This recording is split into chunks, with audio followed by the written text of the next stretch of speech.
स्वागत है। उत्तराखंड में आगामी लोकसभा चुनाव को देखते हुए दोनों ही पार्टियां भाजपा और कांग्रेस वोटरों को लुभाने के तमाम प्रयास कर रही है, लेकिन इसी के साथ ही दोनों ही पार्टियां एक दूसरे पर पेच कसने में भी कोई कमी नहीं छोड़ रही। चुनाव में अभी 4 से 5 महीने बाकी हैं, लेकिन प्रत्याशियों को मैदान में उतरने को लेकर अभी से ही पार्टियों में घमासान शुरू हो गया है।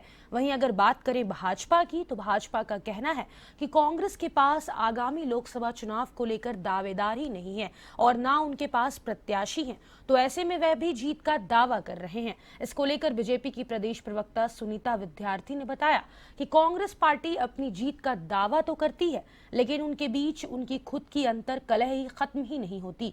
ऐसे में देखने वाली बात होगी कि कांग्रेस जिस जीत का दावा कर रही है वह चुनाव जीतती भी है या नहीं। वहीं कांग्रेस के संगठन उपाध्यक्ष मथुरा दत्त जोशी ने बताया कि भाजपा पहले या तो स्पष्ट करे कि पांचों की पांचों सीट पर क्या वे उनके प्रत्याशियों को एमपी का चुनाव लड़ाएंगे। उन्होंने तंज कसते हुए कहा कि पौड़ी से क्या तीर्थ सिंह रावत ही उम्मीदवार होंगे।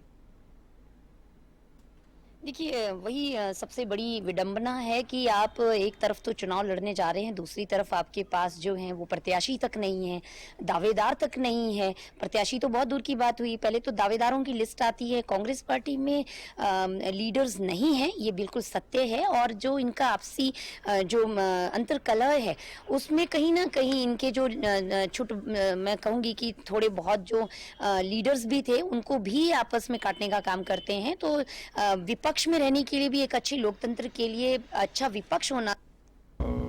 एमपी का चुनाव लड़ाएगी, क्या हरिद्वार से निशंक जी ही उम्मीदवार होंगे या तीरथ सिंह जी पौड़ी से ही उम्मीदवार होंगे? भाजपा अपने उम्मीदवारों को स्पष्ट करे, कांग्रेस की चिंता न करे। कांग्रेस पर एक से एक उम्मीदवार हैं और इसी घबराहट में तो भाजपा पहले चाहती है कि हम उम्मीदवार घोषित करें, लेकिन पहले भाजपा अपने उम्मीदवार घोषित करे।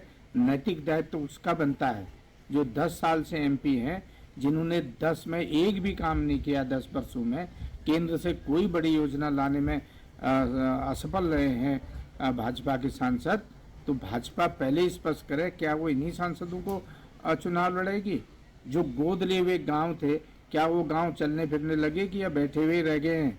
भाजपा को बताना चाहिए उनके उम्मीदवार